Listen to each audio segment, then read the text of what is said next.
Hello friends, ફરી એક વખત પંડ્યાઝ હોમ કિચનમાં આપનું સ્વાગત છે। આજે આપણે બનાવીશું બ્રેડ પકોડા। તો બ્રેડ પકોડા બનાવવા માટે મેં 250 ગ્રામ બટેટાને બાફી લીધા છે અને હવે તેને હું મેસરની મદદથી મેશ કરી લઈશ। હું સ્ટફિંગ છે તે આજે વઘારીને પકોડા બનાવી રહી છું। તો એના માટે મેં એક પેનની અંદર 2 મોટા ચમચા તેલ લઈ લીધું છે।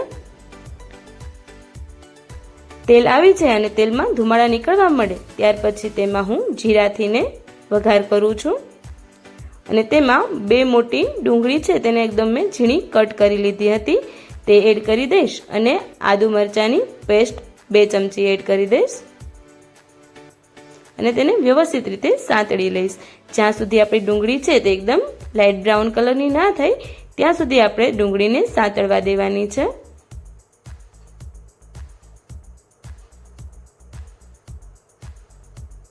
તો આપણી ડુંગળી છે તે મસ્ત રીતે સતળાઈ ગઈ છે। હવે એમાં સ્વાદ અનુસાર આપણે મીઠું એડ કરીશું અને થોડી એવી ખાંડ એડ કરી દઈશ। ખાંડ નાખવી તે ઓપ્શનલ છે પણ થોડી એવી મીઠાશ હશે તો મજા આવશે, બ્રેડ પકોડાનો ટેસ્ટ અલગ લાગશે। અને સાથે 1 લીંબુનો રસ પણ એડ કરી દીધો છે અને વ્યવસ્થિત રીતે તેને મિક્સ કરીને ફરી 2 થી 3 મિનિટ એને સાંતળવા દઈશ અને ત્યાર પછી આપણા જે રેગ્યુલર મસાલા છે તે એડ કરી દઈશ। આમાં હું હળદર છે થોડી વધારે એડ કરું છું જેનાથી ને બ્રેડ પકોડાનો જે આપણે સ્ટફિંગ બનાવીએ છીએ તેનો કલર ખૂબ જ મસ્ત આવે। થોડું એવું ધાણા જીરું પાવડર, ગરમ મસાલો બધાને એડ કરીને વ્યવસ્થિત રીતે મિક્સ કરી લઉં છું।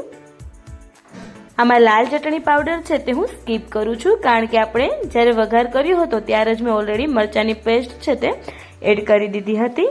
હવે આપણે જે મેશ કરેલા બટેટા હતા તેમાં હું એડ કરીને વ્યવસ્થિત રીતે મિક્સ કરી લઈશ અને થોડી એવી ઉપરથી કોથમીર પણ એડ કરી દઈશ।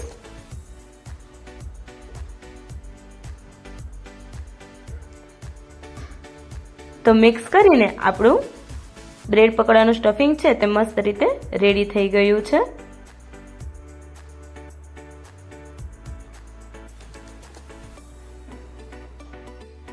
હવે આપણું સ્ટફિંગ થઈ રહ્યું છે ત્યારે આપણે લોટ છે તેને દોઈ લઈએ જેનાથી આપણે બ્રેડ પકોડાનું ઉપરનું જે કવર છે તે રેડી થઈ જશે। એના માટે મેં એક મોટો વાટકો અહીંયા ચણાનો લોટ લઈ લીધો છે। તેમાં હું અડધી ચમચી હળદર, ધાણા જીરું પાવડર, લાલ ચટણી પાવડર, સ્વાદ અનુસાર મીઠું અને અજમા એડ કરી દઈશ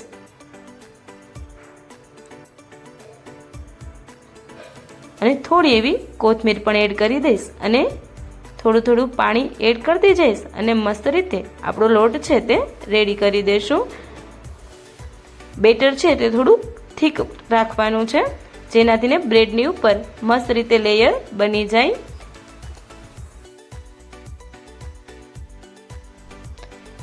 ખાસ ધ્યાન રાખવાનું છે કે આપણું જે બેટર છે તે બહુ પતલું ના પડી જાય, બાકી બ્રેડની સાથે તે ચીપકશે નહીં। બ્રેડ પકોડાનું બેટર છે તે પણ રેડી છે। ચાલો હવે હું બ્રેડ છે તેને કટ કરી લઈશ। બધી બ્રેડને આ રીતે આપણે કટ કરી લેવાની છે।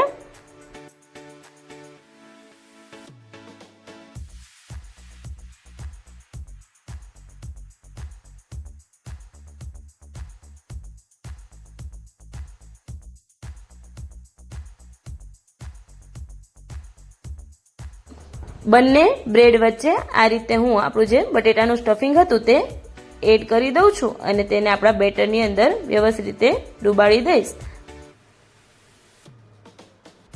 અને ત્યાર પછી જે તળવા માટે તેલ રાખેલું છે તેની અંદર હું આપણું જે બ્રેડ પકોડું છે તેને એડ કરી દઈશ। આ રીતે બધા જ પકોડા છે તેને આપણે મસ્ત રીતે ફ્રાય કરી લઈશું।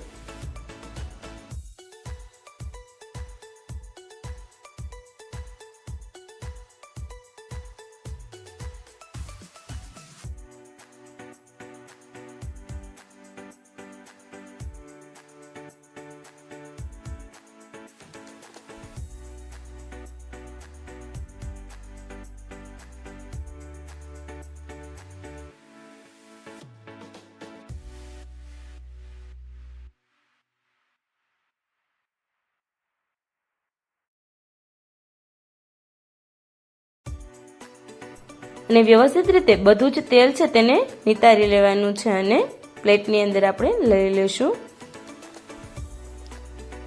બધા જ પકોડાને છે આપણે આ જ રીતે ફ્રાય કરી લેવાના છે.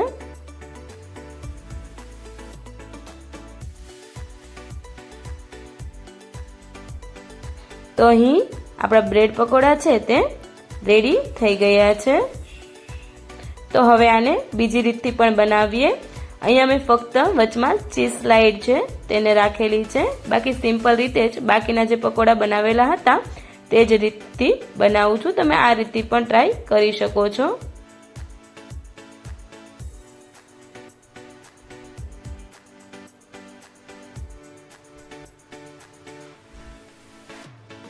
તો આપણા બંને બ્રેડ પકોડા છે તે રેડી થઈ ગયા છે. ચીઝવાળા અને ચીઝ વગરના જે રેગ્યુલર બનાવ્યા છે તે પણ. તેને હું ખજૂરની આંબલી સાથે સર્વ કરું છું. હવે આપણે બ્રેડ પકોડાની પ્લેટ પણ બનાવી લઈએ. તો અહીંયા મેં બ્રેડ પકોડાને નાના નાના પીસમાં કટ કરી લીધા છે.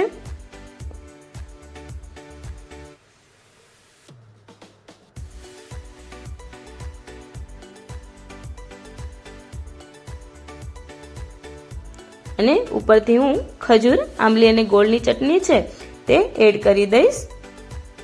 તમે ગ્રીન ચટણી પણ એડ કરી શકો છો, પણ મેં અહીં સ્કીપ કરેલી છે કારણ કે ઓલરેડી મેં એની અંદર આપણે આદુ મરચાંની પેસ્ટ એડ કરેલી હતી એટલા માટે.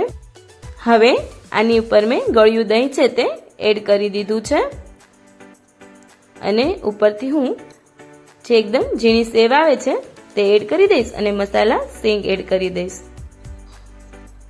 અને થોડી એવી કોથમીર એડ કરી દઈશ.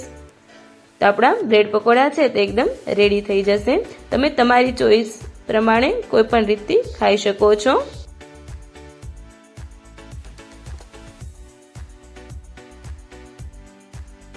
આ મેં ઉપરથી ચીઝ તો એડ કરેલું જ છે કારણ કે આપણને કોઈ પણ વસ્તુમાં ચીઝ છે તે જોઈએ જ જોઈએ છે. જો તમને અમારી બ્રેડ પકોડાની રેસીપી ગમી હોય તો કોમેન્ટમાં જરૂરથી કહેજો કે કેવી લાગી અને મારા બધા જ વિડીયોઝને લાઈક કરજો, શેર કરજો અને મારી ચેનલને સબસ્ક્રાઈબ ના કરી હોય તો કરી દેજો.